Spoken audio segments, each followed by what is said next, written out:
అసెంబ్లీకి రా మాట్లాడుకుందాం మీక నేను భయపడేది అంటూ కూడా ఆయన కొన్ని వ్యాఖ్యలు చేయడం జరిగింది. అలాగే ప్రధానంగా నీటి అంశంలో కూడా ఇటు గత ప్రభుత్వంలో కేసీఆర్ చేసిన తప్పిదం వల్లే 288 టీఎంసీలకే తెలంగాణ సరిపెట్టుకోవాల్సి వచ్చింది అంటూ కూడా మొన్న ఇటు ఉత్తమ్ వ్యాఖ్యానించడం కానీ అప్పుడు సంతకం చేయడం వల్లే ఇరిగేషన్ శాఖలో అనేక ఇబ్బందులు కూడా ఉన్నాయంటూ కూడా ఆయన ప్రథమంగా వ్యాఖ్యానించడం జరిగింది.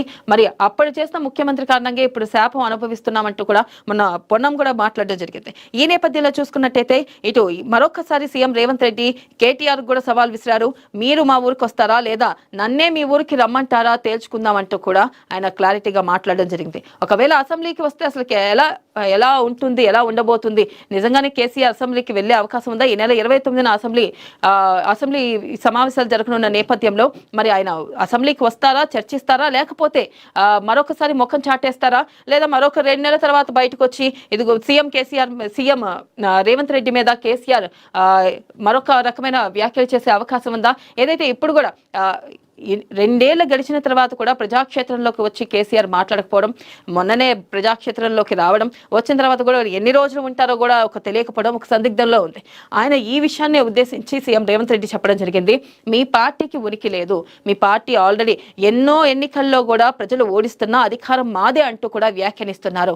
మీరెంత రెచ్చగొడుతున్నా నేను రెచ్చిపోకుండా నా పని నేను చేసుకుంటున్నాను అంటూ కూడా సీఎం రేవంత్ రెడ్డి వ్యాఖ్యానించడం జరిగింది. ప్రజల కోసం కష్టపడుతున్నాను, ప్రజా సమస్యల కోసం కష్టపడుతున్నాను, నిజంగా ప్రజల కోసమే అయితే అసెంబ్లీకి వచ్చి మాట్లాడండి, బయట ఎందుకు మాట్లాడడం, రోడ్డు మీద సభలు పెట్టి మాట్లాడడం కాదు, అసెంబ్లీకి వచ్చి మాట్లాడండి, తేల్చుకుందాం, ప్రజాక్షేత్రంలో మాట్లాడుకుందాం అంటూ కూడా పదే సీఎం రేవంత్ రెడ్డి చెప్పినా ఇటు బీఆర్ఎస్ నేతలు స్పందించకపోవడం, బీఆర్ఎస్ నేతలు ఒకవేళ గనక కేసీఆర్ అసెంబ్లీకి వస్తారా అన్న ఉత్కంఠ నెలకొన్న నేపథ్యంలో నిజంగా అసెంబ్లీకి వస్తే మాట్లాడగలరా, లేకపోతే మరొకసారి ఏదైతే కేటీఆర్ ని హరీష్ రావుని ప్రతిసారి పంపించినట్లే ఈసారి కూడా ఆయన తరపు నుంచి కేటీఆర్ ని హరీష్ రావుని పంపిస్తారా?